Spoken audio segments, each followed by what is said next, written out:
Maya Kaczorowski. I'm a product manager in container security at Google. Hi, I'm Jesse. I'm the Chief Product Officer and Chief Security Officer at a startup called Fleetsmith. You have a lot of titles, Jesse. Feel free to tweet at us later or during the talk. So we'll be talking first about what container security is. So why containers and why Kubernetes? Well, Kubernetes makes a lot of constructs a little bit easier for you to manage. Things like scheduling, so to decide where your containers get deployed, lifecycle management, how many containers you should have up and running, scaling to bring up and size down sets of containers, and load balancing, so you can set traffic to the right sets of containers. But Kubernetes also has a bunch of security features built in. Things like logging and monitoring to make it easier for you to figure out what's happening in your containers. This is not like a log aggregation en masse, but gives you a lot more than you would get otherwise. Debugging and introspection to figure out what's happening inside your containers or to attach to your containers. And identity and authorization to determine who can do what with your containers. And more of these things are being added to Kubernetes as part of every release. So you're already getting a lot of security features built in. Running containers, though, as a concept, is a slightly different security model than you're used to. It gives you a fundamentally different set of benefits. So containers are short-lived and frequently redeployed. That means you can be constantly patching your environment. Things that you were doing passively before, like patching your OS, where you had to take down Sunday 2 a.m. maintenance windows, you don't have to do anymore. You can just patch that image and then redeploy it passively when a new container comes up in your environment. Containers are also immutable. So you can control what's deployed in your environment. By having these short-lived containers, you have a single enforcement point, a single choke point for everything that ends up in your environment. It's much easier to figure out, for example, if you're subject to a particular vulnerability because you know what you've deployed. A common reason people don't want to use containers for security is isolation. They say, hey, I have this thing called a hypervisor that I know really well with a virtual machine, and I know it's really secure and isolates my workload. And until recently, until things like gvisor, we didn't have something similar with containers. So now we do, and that's actually one of the greatest strengths to using containers from a security point of view.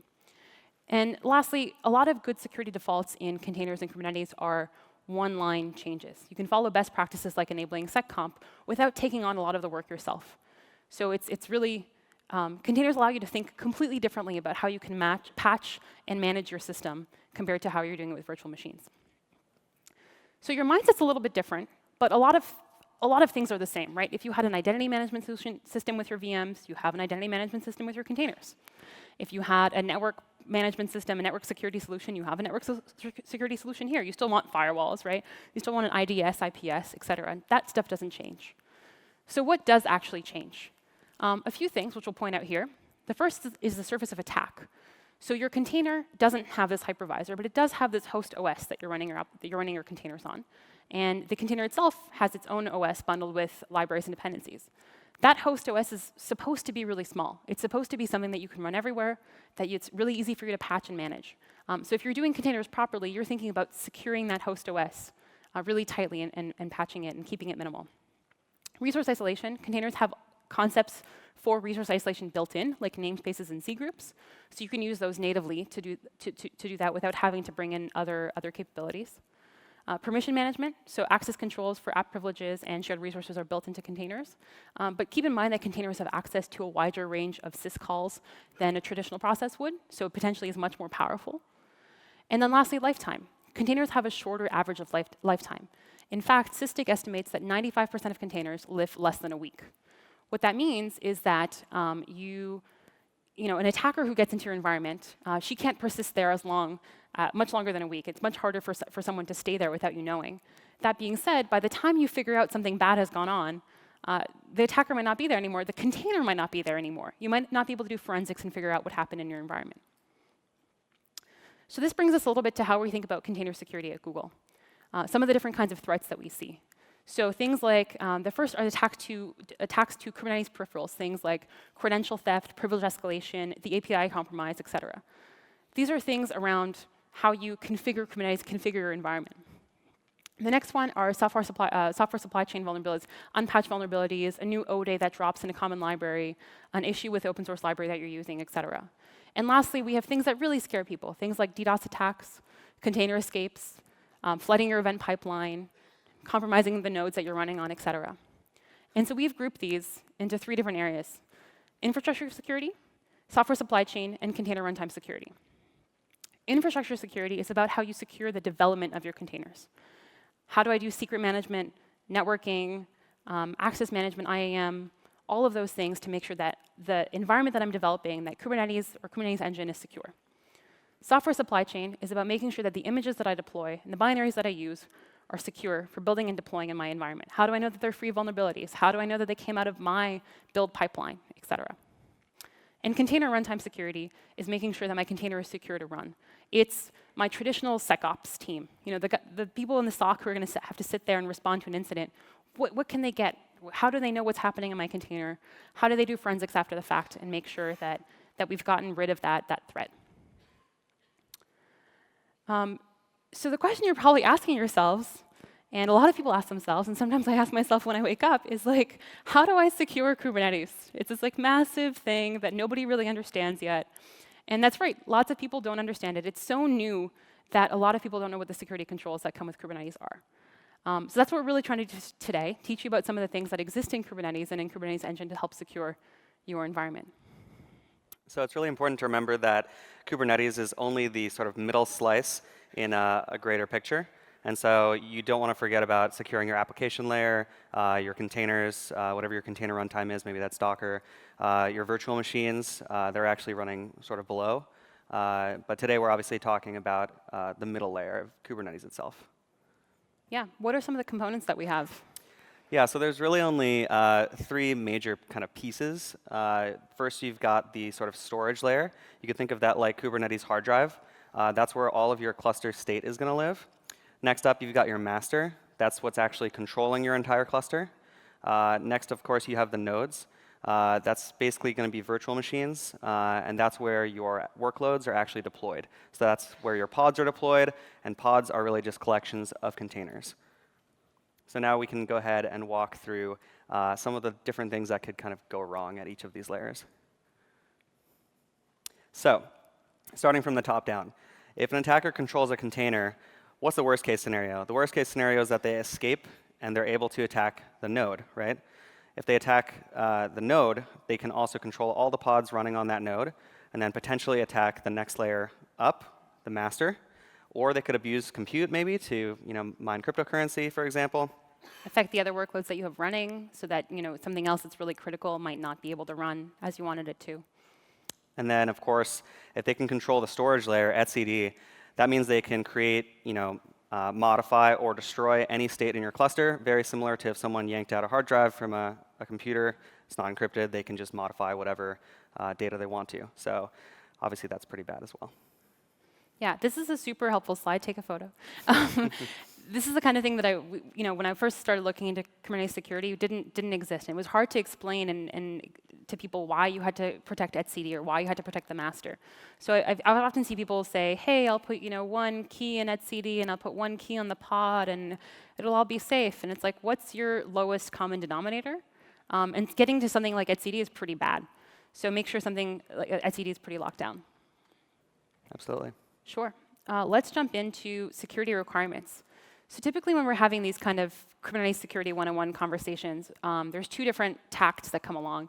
One is a set of users who just want to have basic security hygiene, make sure that they're not doing anything fundamentally wrong. They might have some compliance requirements that they're trying to meet. If you're just worried about this kind of stuff, making sure you're not doing anything particularly unusual, then this talk is for you. This is the basics in that security domain. The second set of users are people who might be running a product in a more high-risk industry and more likely to be subject to attack. That doesn't mean, of course, that they don't also have compliance regulations. It just maybe is not the same way of thinking about it. And for them, this is a good starting point, but we'll put a link at the end of the talk that leads you to more hardening advice. So how do we know anything about this topic? I used to be a management consultant doing work with financial, healthcare, and insurance companies in security. And Jesse here leads Fleetsmith. Tell us about that. Yeah, so because of what our product does, we have a really kind of high bar for security. And what our product does is it automates Apple device setup, including the OS updates, app installations, security settings, things related to compliance. And so concretely, what that means is buy a laptop from Apple, drop ship it to an employee, it boots up, and it configures itself automatically. So all the important apps get installed, Google Chrome, Dropbox, Slack, your VPN, disk encryption gets enforced, all that stuff, right? But obviously, because of all that functionality, we have a need for a strong security posture. So that's one of the reasons we chose Google Cloud, is because of their approach to security.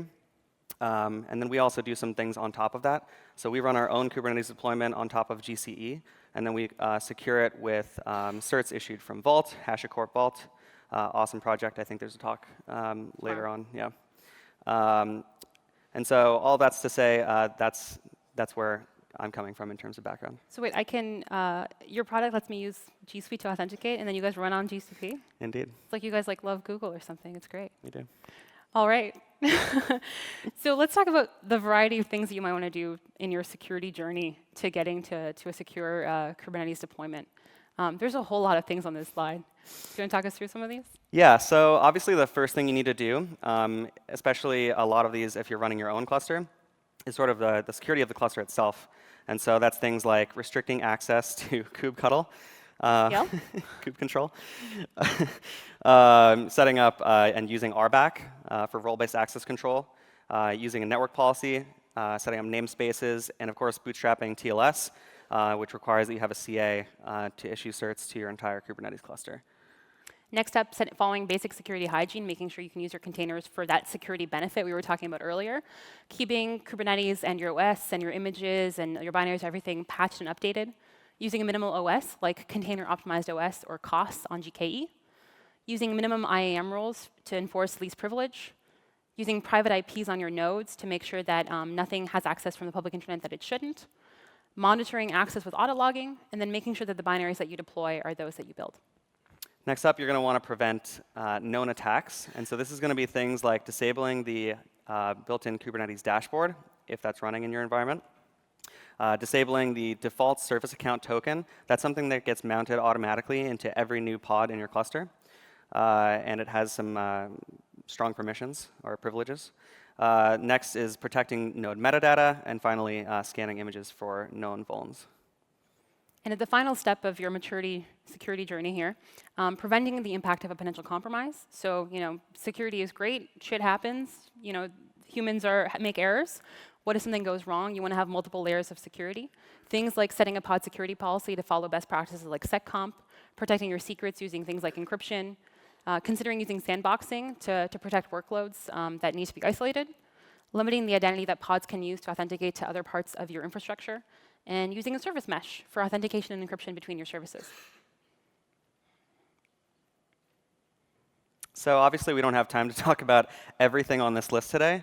And so what we've optimized for is 6 things you can do that are high impact and relatively low sort of time investment that should significantly increase your security posture. Let's go through those 6. So first up, we have restricting access to kube control. kubectl. Kubectl. Next up, using, No, that's it, yeah. Using RBAC, role-based access control to define rules. It's basically Kubernetes native identity and access management.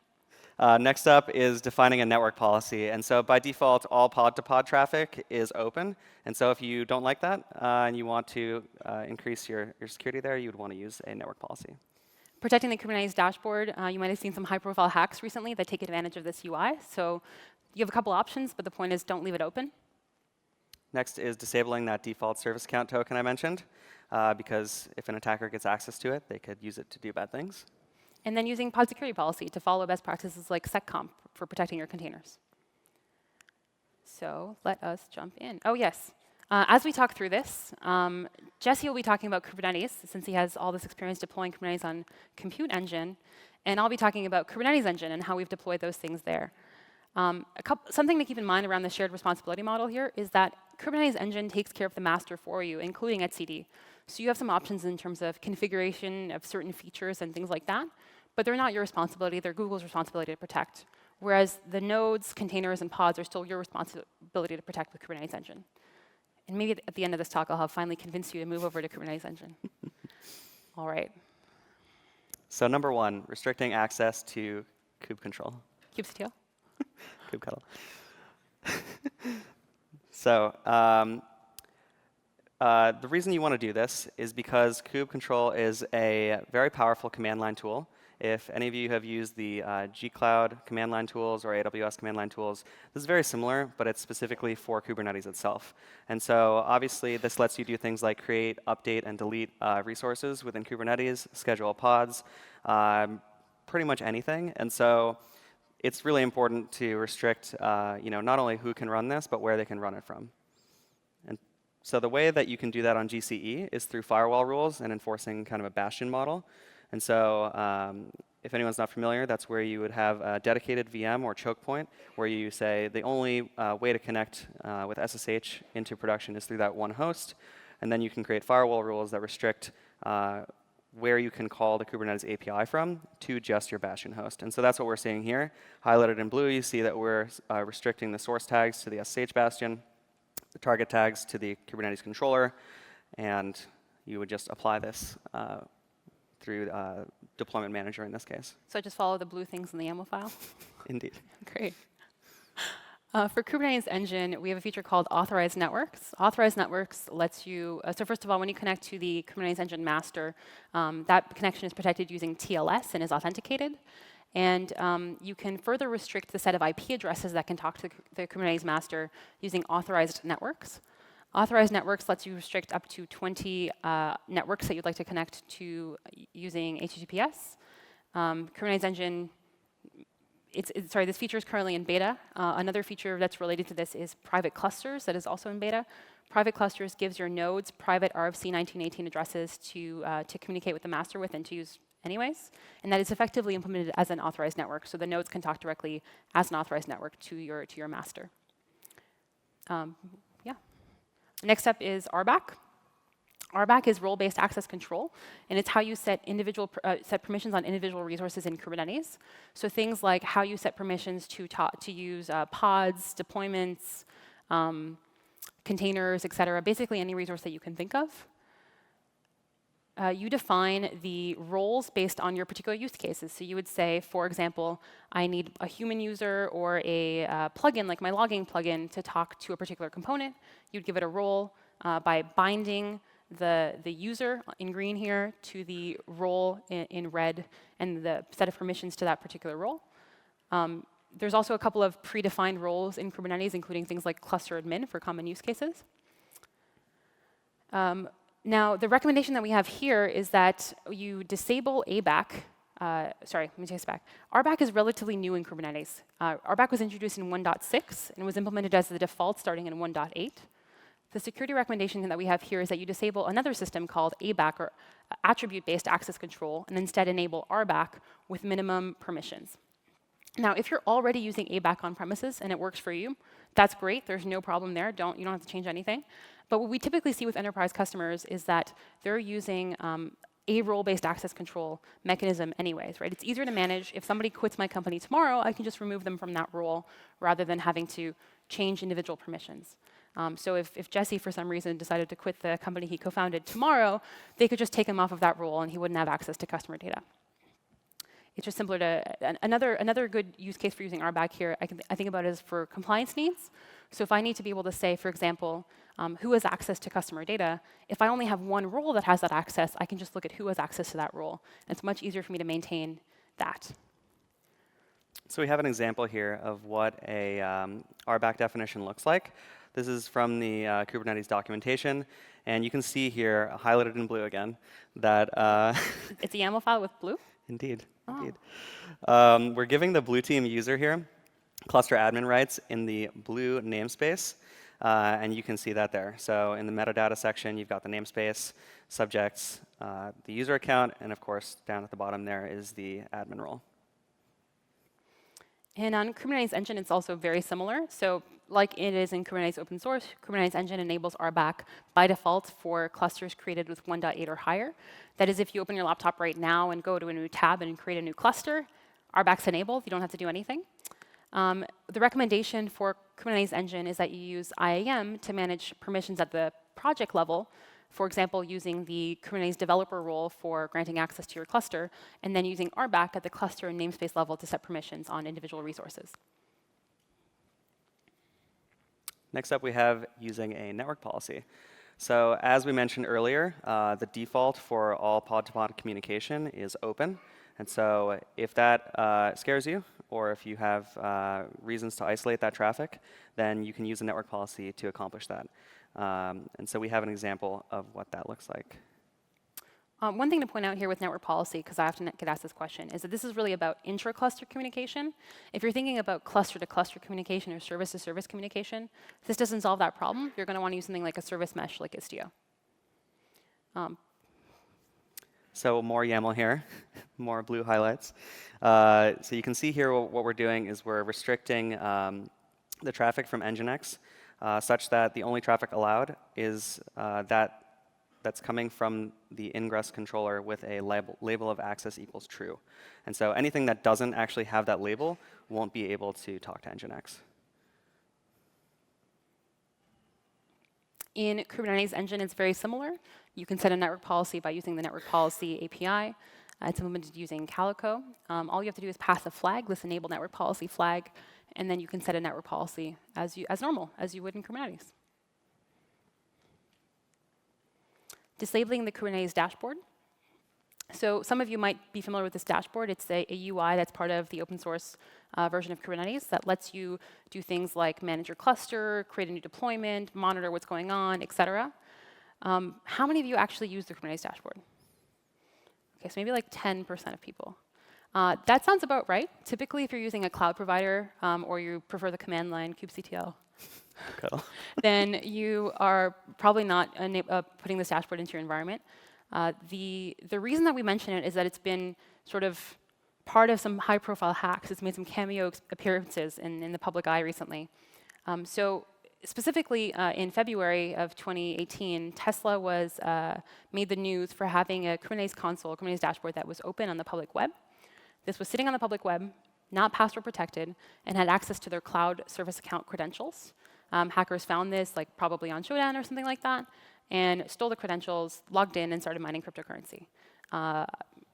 That's not, particularly unusual. I think that happens pretty often. Tesla's not the only one. This also happened to Weight Watchers and Aviva in the last couple months. Lacework estimates that there are over 20,000 open Kubernetes dashboards on the web, of which 300 have no password protection whatsoever. So this is actually a big deal. So how do I protect myself? Well, you have three options. You can take the most secure and laziest option, a rare combo there, of just not deploying it in the first place if you're running your own cluster, because this is a separate YAML file. Another YAML file? It's another YAML file. And so you can just not deploy it, and then you'll be secure. I like that option, yeah. the lazy option. It's pretty great.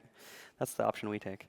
Option number two is that you could just keep it deployed, or choose to deploy it, but with reduced permissions associated with the service account. But obviously, then you're probably going to reduce the functionality of the dashboard. You won't be able to use it to do as many things. So that's a trade-off there. Another option is that you can just stick some authentication in front of it, maybe using a reverse proxy that requires G Suite authentication or something like that. So that's your option number three. On Kubernetes Engine, we followed option 2 and then kind of went to option 1. So starting with Kubernetes Engine 1.7 or higher, we've removed permissions from that dashboard. It doesn't have admin access by default. And starting with Kubernetes Engine 1.10 and higher, the dashboard is just completely disabled. We don't deploy it for you. If you're using Kubernetes Engine, you probably can just use the Cloud Console for anything you'd want to do anyways, or the command line. That's what we recommend. And quick note here, though, obviously, these are just for new cluster creations. So if you have an old cluster that you've been updating for the last year, please go in and disable that dashboard, right? That's not disabled for you by default. So take care of that to make sure you're not open. So next up, we've got that famed, infamous default service account token. So it's important to understand what this is. This is not GCP service accounts. This is Kubernetes service accounts. So just to kind of clarify that before we jump in. Every namespace gets its own default service account. It's used by the pod to assert its identity to the API controller. And so if you don't specify a more specific service account, the default behavior is that every pod will have this default service account token. It'll use it. And the permissions are fairly generous. And so the reason that's dangerous is because if a pod is compromised, an attacker could steal and use that token to do bad things, to perform arbitrary operations. And so that's sort of what we're dealing with here. So the nice thing is that it's disabled by default now, as of Kubernetes 1.8 and higher. But if you do have a legacy cluster, or if you are just paranoid and you want to make absolutely sure it's not enabled, you can define that in the YAML by just setting auto mount surface account token to false. Basically, once RBAC is enabled, that token still exists, but it has no permissions. It can't do anything. So if you turn on RBAC, you get this for free. And that's kind of what happens in Kubernetes Engine. Since we've turned on RBAC by default, as a reminder, ABAC is disabled. RBAC is enabled by default for clusters created since 1.8. That token doesn't have any privileges and can't be abused in your environment. The last thing we'll talk about is PodSecurity policy and various Linux security constructs. So some of these you might be familiar with. AppArmor is a Linux security module, or LSM, that lets you restrict your program's actions. Things like file reads, writes, and executions. It basically means that if somebody can't run arbitrary commands in your environment, that you might not want it to run. SecComp, short for secure computing mode, basically filters the set of syscalls that your application can run. It puts your application in a one-way secure state, where if it tries to do a set of syscalls that's not allowed, like it tries to do something other than like sigreturn or exit, et cetera, the process is automatically killed, and so it can't execute in your environment. There's a pretty good default, the Docker SecComp default profile, that limits about 150 uncommon or potentially unsafe syscalls in your environment, and that's a good place to get started if you're not sure what to do in your space. So how this is implemented in Kubernetes is actually very confusing. And so we wanted to spend some time on this so people make sure other people understand. If you have these different things you'd like to implement, like AppArmor, SecComp, et cetera, you define a set of these things that you'd like to implement in the security context of your pod specification. This is not a separate YAML file. This is an existing YAML file that you have. So your existing pod specification YAML file, you define the security context for all the things we just mentioned: AppArmor, SecComp, run as non-root, a variety of other things. Just by defining it in that pod specification, it'll be enforced at container runtime by the runtime that you're using, by Docker, by Cryo, by whatever you happen to use. So the other option, if you want to do this on more than just one pod specification, rather than like copy-pasting that across all your pod YAML files, you can enforce this globally by using a PodSecurity policy. How that works is it uses an admission controller, which is a concept in Kubernetes that kicks in after authentication and authorization. It's sort of a third gate. And it looks at every pod entering the cluster and decides whether it shall pass or not. And so basically, if you want kind of a global pod security policy, you would want to set it, security context applied and enforce that runtime. The way you would do that is by using a pod security policy and enabling its associated admission controller, which we will cover the very critical step of how to make sure that actually happens on the next slide, I believe. And just to clarify here, the security context is enforced at runtime. So once the thing is running in an environment, the pod security policy is enforced at creation time. So when the pod is being created in your cluster. So that's why it's also extra confusing, I think, to follow along. So yeah, this is what I was alluding to. It's really critical that you actually enable the admission controller plugin for pod security policy, because otherwise that lovely definition that you created will do nothing.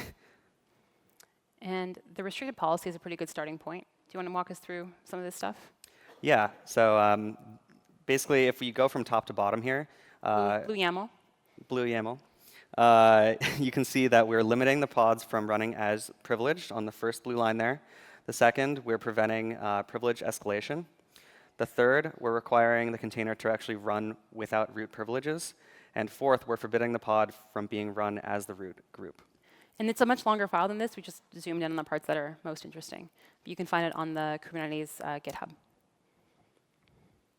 For Kubernetes Engine, you can implement it much the same way. You just create a cluster with a pod security policy by passing a flag to enable pod security policy. Just a quick note on both Kubernetes and Kubernetes Engine. If you enable pod security policy, you have to pass it a policy.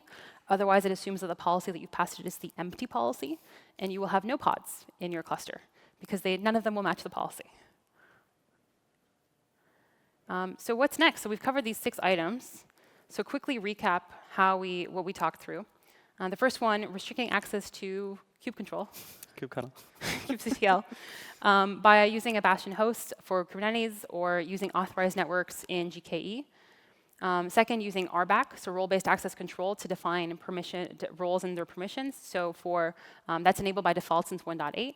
If you're running on GKE, we suggest use IAM at the project level and RBAC at the cluster namespace level.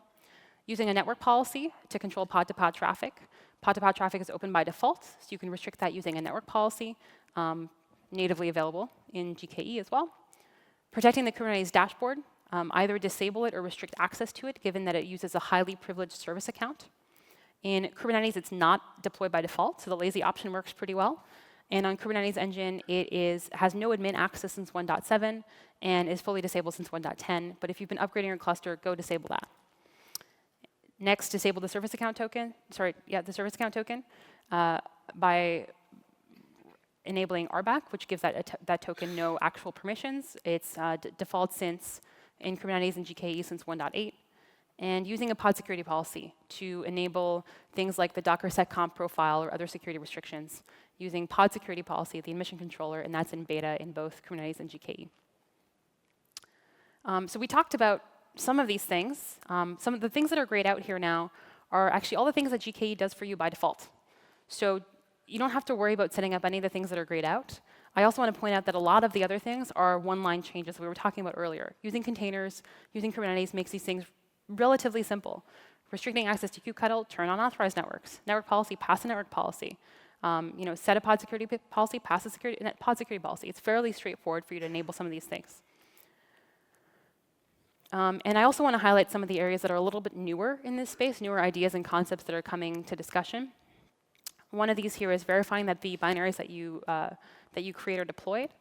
That you've built are deployed. There's a couple of open source projects here, Kritis and Grapheus, that you might have seen from Google come out in December around how we make sure that what is deployed into your environment is actually what you built, what you've signed. Scanning images for known vulnerability, so you can use a partner solution. There's open source solutions like Claire and Microscanner to make sure that you know what's actually in the images before you deploy them. And then further down the line, sandboxing, Google open source gvisor in May. There's a talk on gvisor later this week. Do check it out. Limiting the identity that are used by pods. There's a new proposal around pod identity in Kubernetes open source. So if you're interested, please do go check that out. Check out the GitHub issue tracker and tell us what you think of that proposal. And using a service mesh for authentication and encryption. So Istio, there's lots of talks at this conference on Istio, and you saw the announcements this morning. So check that out as well. So we've been talking a little bit about Kubernetes hardening and GKE hardening. Hopefully, I'm starting to convince Jesse and convince some of you that GKE makes a lot of that easier for you. So first off, GKE provides a lot of the security best practices by default. You saw all the things that were already grayed out. We're definitely working on having more and more things built in by default for you so you don't have to manage those from the get-go. There's always going to be app-level hardening and fine-tuning to do, and protecting that top layer, your actual application, in the shared responsibility model is still your responsibility. Next, GKE patches you to the latest version automatically. So Kubernetes Engine manages the master for you, and we patch the master for you automatically. You can also turn on this feature called Node Auto Upgrade, and we'll patch your nodes for you as well. That's a super cool security superpower feature that people don't realize. Like, you'll just get the security patches without you having to do anything. That's why you guys went to containers in the first place, right? Like, you don't have to manage that stuff. So we'll take care of it for you. And the last is that Kubernetes Engine plugs into a lot of the Google security features that we already have that exist elsewhere. So if you're already familiar with IAM, cloud audit logging, virtual private clouds, et cetera, you can just use those things with Kubernetes Engine. You don't have to worry about learning a new concept. We also have a ton of partners on GKE and on GCP in general, including some around container-specifically security specifically. So that's something you're interested in, go check them out. Go check out the booths that are here at the conference today. To learn more about Kubernetes security and Kubernetes Engine hardening, check out these short links. I'll just pause here for a second while you take photos.